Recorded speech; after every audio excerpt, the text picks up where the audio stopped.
കേരളത്തിന്റെ അടിത്തറയായ ഐക്യത്തിനും സാഹോദര്യത്തിനും വെല്ലുവിളി നേരിടുന്ന കാലമാണിതെന്ന് CPM ജില്ലാ സെക്രട്ടറി KV അബ്ദുൽ ഖാദർ പറഞ്ഞു. കോസ്റ്റ് ബോർഡ് സ്ഥാപക ഡയറക്ടറും രാഷ്ട്രീയ സാമൂഹിക സാംസ്കാരിക രംഗങ്ങളിലെ നിറസാന്നിധ്യവുമായിരുന്ന TR ചന്ദ്രദത്ത് അനുസ്മരണ സമ്മേളനം തൃശൂരിൽ ഉദ്ഘാടനം ചെയ്യുകയായിരുന്നു അദ്ദേഹം. ശ്രീനാരായണ ഗുരു ഉൾപ്പെടെയുള്ള സാമൂഹിക നവോത്ഥാന നായകർ ഉയർത്തിയ ആശയങ്ങളിൽ ഊന്നിയാണ് കേരളം മുന്നോട്ട് പോകുന്നത്. സമൂഹത്തിനും ലോകത്തിനും മുന്നിൽ നാം ഉയർത്തിയ ഈ അടിത്തറയാണ് വെല്ലുവിളി നേരിടുന്നത്. ഈ സാഹചര്യത്തിലാണ് നിയമസഭാ തെരഞ്ഞെടുപ്പും നടക്കുന്നത്.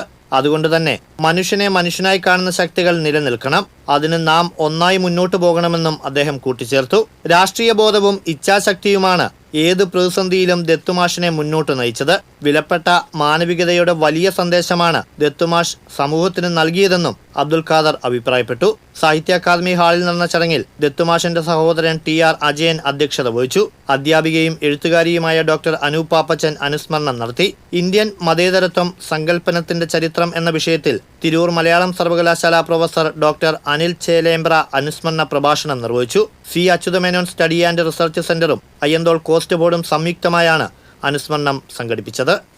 TCV തൃശൂർ.